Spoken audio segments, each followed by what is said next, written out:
పట్టుదల క్రమశిక్షణతో విద్యను అభ్యసించి ఉన్నత శిఖరాలకు చేరుకోవాలి. జిల్లాలోని అన్ని విద్యా సంస్థలలో హెల్త్, ఎడ్యుకేషన్, న్యూట్రిషన్, శానిటేషన్ ప్రత్యేక ప్రణాళికతో ముందుకు సాగాలి. కస్తూరిబా గాంధీ విద్యాలయంలో కలెక్టర్ ఆకస్మిక తనిఖీ. విధులలో నిర్లక్ష్యం వహిస్తే కఠిన చర్యలు. జిల్లా కలెక్టర్ అండ్ మ్యాజిస్ట్రేట్ స్నేహ శబరీష్. జిల్లాలోని ఎస్సీ, ఎస్టీ, బీసీ, మైనారిటీ అన్ని విద్యా సంస్థలు, పాఠశాలలు, కళాశాలలు, వసతి గృహాలలో హెల్త్, ఎడ్యుకేషన్, న్యూట్రిషన్, శానిటేషన్లపై క్షేత్రస్థాయిలో పక్కా ప్రణాళికతో ప్రత్యేక అధికారులు, సంబంధిత సిబ్బంది ముందుకు సాగాలని, పిల్లలకు అందించే సౌకర్యాలలో ఎలాంటి నిర్లక్ష్యం వహించినా కఠిన చర్యలు తీసుకోవడం జరుగుతుందని కలెక్టర్ స్నేహ శబరీష్ అన్నారు.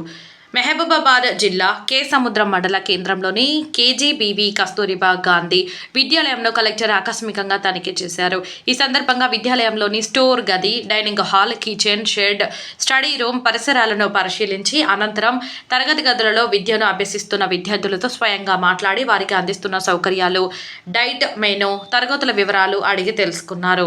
నూతన డిజిటల్ తరగతులు, ప్రాక్టికల్స్ ద్వారా విద్యను అందించాలని, పక్కాగా డైట్ మెనూ, ఉదయం బ్రేక్ఫాస్ట్, మధ్యాహ్నం భోజనం, రాత్రి భోజనం, స్నాక్స్ అందించాలని అధికారులకు సూచించారు. కేజీబీవీ పాఠశాలలో పిల్లలకు అందిస్తున్న సౌకర్యాలలో నిర్లక్ష్యం వహించిన ప్రిన్సిపల్ స్పెషల్ అధికారిని సోమలక్ష్మిని పై కలెక్టర్ ఆగ్రహం వ్యక్తం చేశారు. ఈ కార్యక్రమంలో జిల్లా విద్యాశాఖ అధికారి రాజేశ్వర్, స్థానిక తహసీల్దార్ వివేక్ తదితరులు పాల్గొన్నారు.